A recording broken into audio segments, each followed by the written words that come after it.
On April 15, 2019, a fire broke out in the attic of Notre Dame Cathedral. Spreading out of control, the world could only watch in horror as one of our cultural landmarks smoldered and glowed, billowing smoke across the Parisian sky.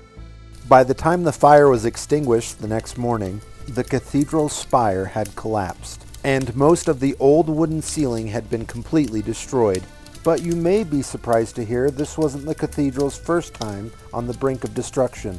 In the 1820s, a young Frenchman became absolutely infatuated with Notre Dame Cathedral. The cathedral was worn down, damaged by vandalism and years of neglect. There had been talks to update Notre Dame Cathedral beyond recognition, or even destroy it.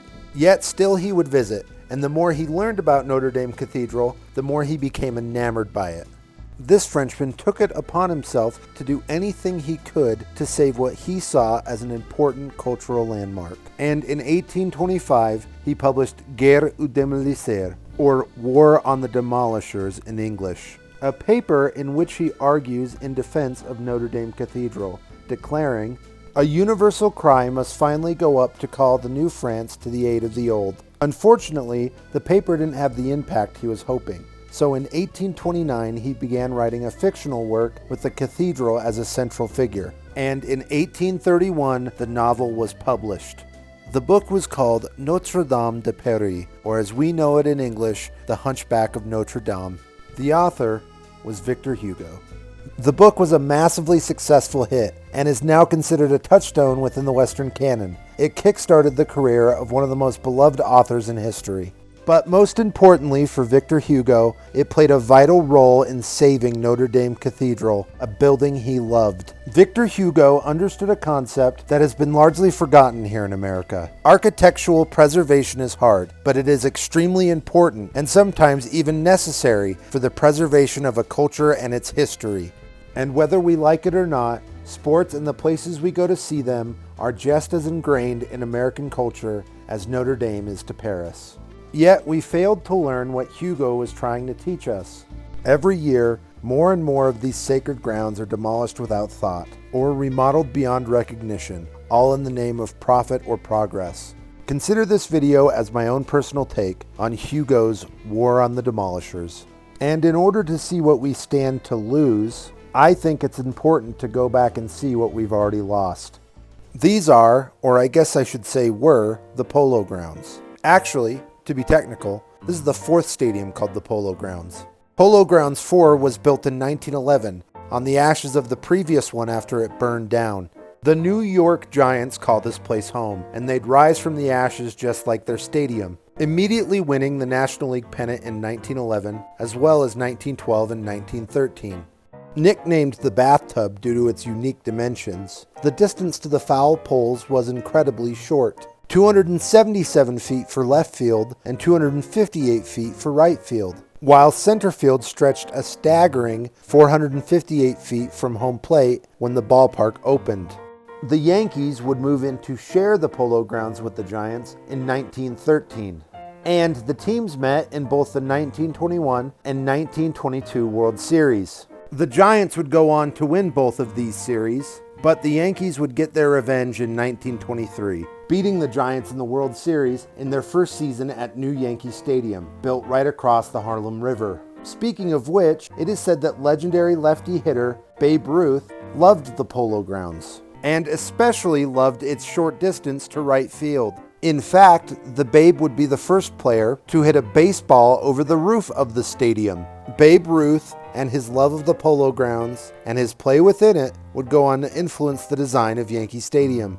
On August 17, 1920, Cleveland Indians shortstop Ray Chapman would be the first and only player to die from an injury sustained during a major league game, getting hit in the head by a ball thrown by Yankees pitcher Carl Mays. Ray Chapman was 29 years old.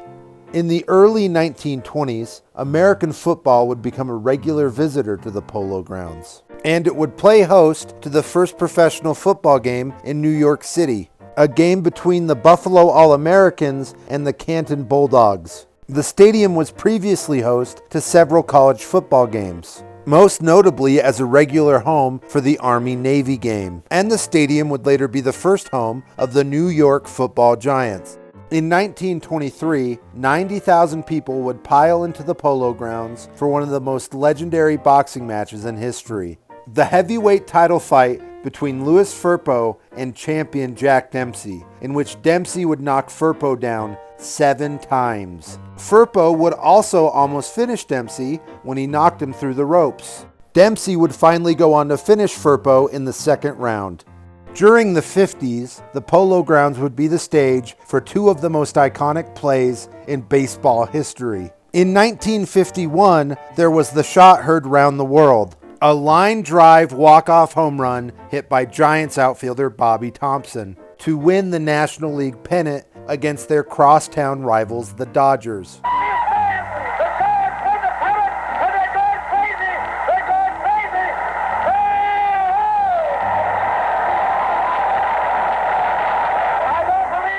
And in 1954, there was the catch, a pivotal over-the-shoulder snag from baseball legend Willie Mays in Game 1 of the World Series against the Cleveland Indians, a series the Giants would go on to win. There's a long drive, way back in center field, way back, it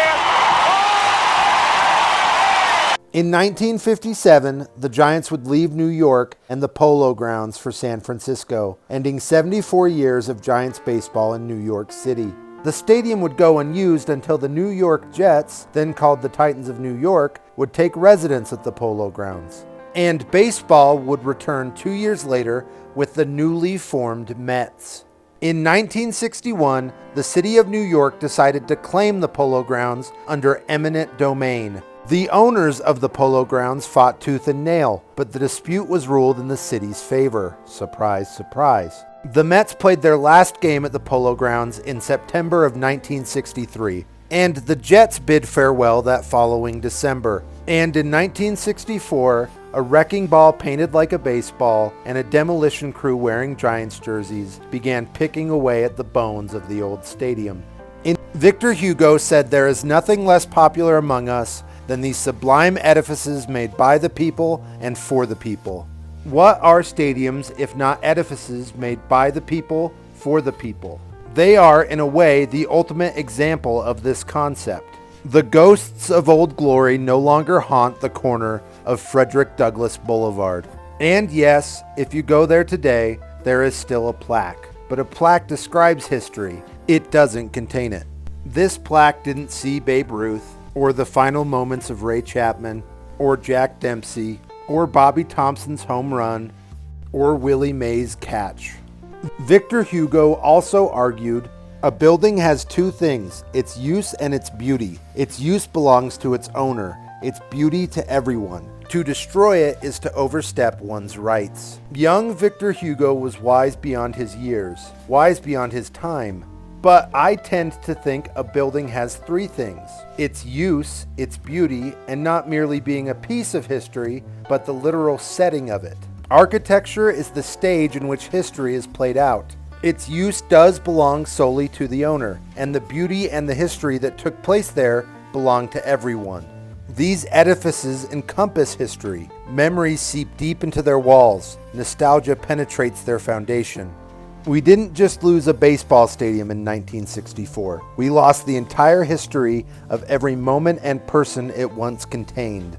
Not written record, we know what happened here at Frederick Douglass Boulevard, but the feeling of history, our physical and emotional connection to it, that's gone forever.